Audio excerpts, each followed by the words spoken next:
Don't swipe away, because what you're about to hear is not just a story about coffee, it's a story about pain, rejection, vision, and the courage to never give up.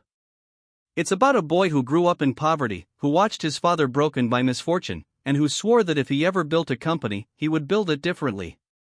That boy's name was Howard Schultz. And his dream became Starbucks.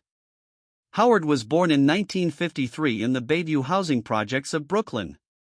His family struggled to make ends meet. His father worked as a delivery driver, with no health insurance, no benefits, no safety net. One winter, his father slipped on ice and badly injured his hip. And what happened? Nothing. No help. No compensation. Just silence.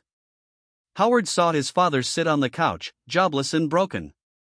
He later said, "That day, I understood what it meant to be treated like a number, not a human being. I promised myself, if I ever build a company, I will never treat people this way." That promise stayed in his heart. Growing up poor was painful. He often felt ashamed to bring friends home. But poverty lit a fire inside him.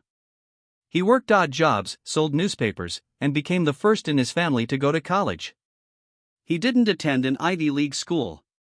He went to Northern Michigan University on a football scholarship, working as a bartender and even selling his own blood plasma to pay for expenses.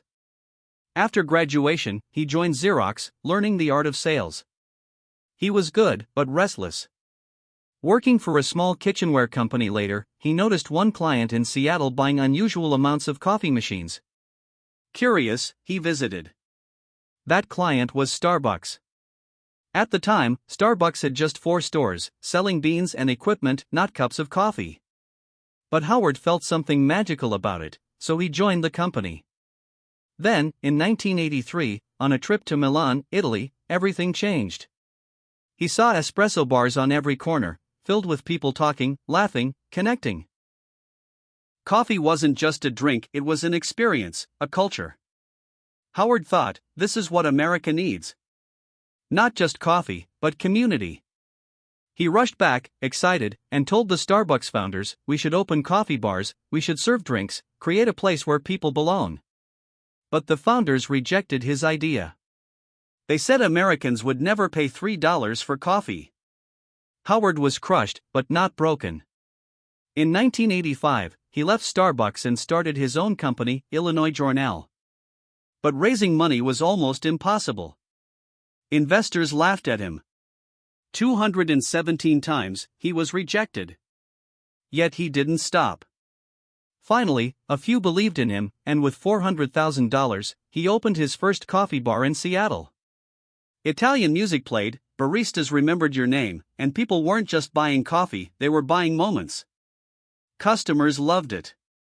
Il Giornale was a success. Then, in 1987, the Starbucks founders decided to sell their company. The price, $3.8 million.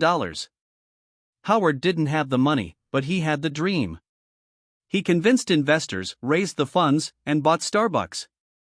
He wasn't just buying a company, he was buying back his vision. When he took over, Starbucks had 6 stores. No lattes, no cappuccinos, no frappuccinos, nothing we know today. But Howard's mission was clear: Starbucks would not just sell coffee. It would be a third place, a home between home and work. He focused on connection, experience, and people. For the first time, even part-time baristas received health insurance and stock options. Customers felt valued. Employees felt proud. By the 1990s, Starbucks exploded across America. People didn't just order coffee anymore. They ordered lattes, cappuccinos, caramel macchiatos. Holding a Starbucks cup became part of an identity. But success brought challenges. In 2000, Howard stepped down as CEO. Others expanded Starbucks aggressively. Profits grew, but the soul of the brand began to fade. And then came the 2008 financial crisis. Starbucks was collapsing. Stores closed, the stock crashed, and the company was in danger of disappearing. Howard returned. And his first words were simple: "We are not in the coffee business serving people. We are in the people business serving coffee. He closed failing stores, retrained baristas, cut his own salary to $1, and rebuilt the culture. Slowly, Starbucks came back to life. Customers returned. Employees felt proud again. And the Starbucks experience was restored. By 2017, Starbucks had over 25,000 stores in more than 70 countries, worth over $80 billion. But Howard Schultz never measured success only by numbers.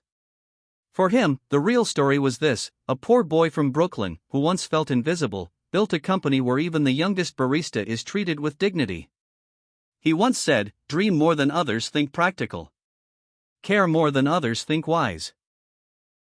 Expect more than others, think possible." And that is the lesson of his life: your past does not define your future, rejection is not the end, and when you lead with heart, you can change the world. Today, over 100 million people walk into Starbucks every week. Not just for coffee, but for connection, warmth, and belonging. And it all started with a boy who had nothing but a dream. So, what about you? What's your Starbucks? What's the dream people tell you is impossible? Don't wait. Don't stop. Don't give up. If Howard Schultz could do it, so can you.